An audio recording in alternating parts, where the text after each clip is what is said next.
स्वागत है आपका फिर से एक नई वीडियो में।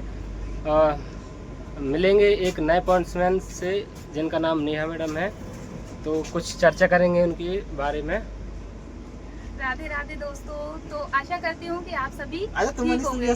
चलिए हम दोनों पॉइंट्समैन हैं तो हम आपस में बातचीत करते हैं। ये क्वेश्चन पूछेंगे और मैं उसका आंसर दूंगी। ठीक है, बताइए। अच्छा मैम, अभी आप कहाँ से आ रही हैं ये बताइए पहले। अभी हम लोगों का भोपाल में रिफ्रेशर चल रहा था, जो कि पॉइंट्समैन का 3 साल में होता है, वो 1 वीक का होता है जी। अब खत्म हो गया मतलब? हाँ, खत्म हो गया है। आज एग्जाम हुआ है, अब वापस अपने घर जा रहे हैं।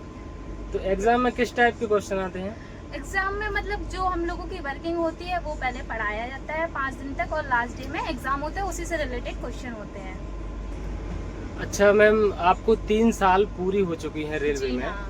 तो आप अपना एक्सपीरियंस को कुछ शेयर करना चाहते हैं, जो नए लड़कियां आए या ना आए रेलवे में, तो उसके लिए कुछ बताइए आप। तो आना तो सभी को चाहिए। मतलब लड़कियों को सेल्फ इंडिपेंडेंट होना है, तो रेलवे हो मतलब कोई भी डिपार्टमेंट हो, आप सेल्फ इंडिपेंडेंट होने के लिए किसी भी डिपार्टमेंट में जा सकते हो। ऐसा नहीं है, मतलब बहुत सारे लोग सोचते हैं कि रेलवे मतलब लड़कियों के लिए नहीं है, टफ है, नाइट ड्यूटी वगैरह वगैरह।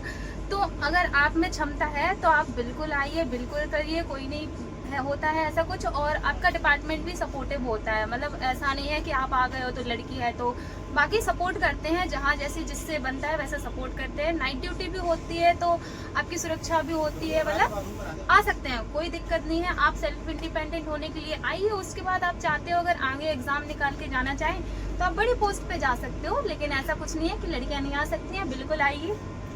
अच्छा मैम, मैंने एक चीज़ देखा है कि रेलवे में बहुत कम लड़कियां आती हैं।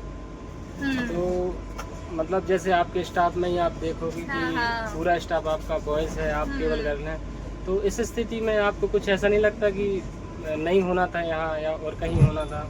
नहीं नहीं, मतलब मेरा भी जो बैच था तो उसमें मैं सिंगल ही लड़की थी और बाकी मतलब बॉयज थे। तो मतलब बाकी भैया लोग बहुत सपोर्टिव थे, कभी ऐसा नहीं लगा कि हम लोग लड़कों के साथ हैं, मतलब सभी इतने सपोर्टिव थे। और ऐसा नहीं होता, अगर आप मतलब अपने ऊपर विश्वास करते हो तो आप कहीं भी जा सकते हो। वहाँ लड़की लड़का कुछ नहीं होता, आपको आपका काम आना चाहिए, तो ऐसी कोई दिक्कत होती नहीं है। ये बहुत बढ़िया, अच्छी बात लगी मुझे जी, धन्यवाद।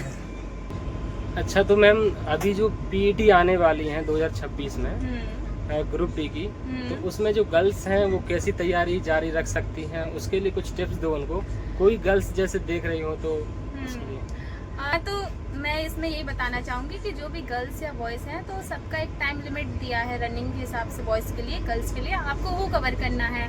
तो उसके लिए मैं यही बताऊँगी कि आप जो भी जहाँ भी तैयारी कर रहे हैं, जिस भी ग्राउंड पे कर रहे हैं, तो आप अपने मतलब पैर जैसे भी रखते हो उसका ध्यान दीजिए। पैर से फ्रैक्चर नहीं होना चाहिए। हमारे साथ सिन पेन हो जाता है, कभी कभी बहुत बड़ी इंजरी भी हो जाती है। और कई बार ऐसा भी होता है कि हम मतलब इतना जी जान से लगा देते हैं कि हमें इंजरी हो गई, अब हम रनिंग की प्रैक्टिस ही नहीं कर पा रहे हैं। मतलब ऐसा है, मेरे साथ भी हुआ था, प्रैक्टिस नहीं कर पा रहे हैं और पता चले हमारी डेट आ रही है, क्योंकि ज़्यादा टाइम नहीं मिलता है। आप मान लो 20-25 दिन मिलते हैं आपको पीईटी के लिए, तो आप बढ़िया सेफ्टी से करें और कंसिस्टेंसी से करें। कई बार ऐसा होता है कि स्टार्टिंग में मतलब हमसे आगे लोग निकल जाते हैं और हमें लगता है कि हमारी तो टाइमिंग ही नहीं आ रही है, हम कैसे करेंगे।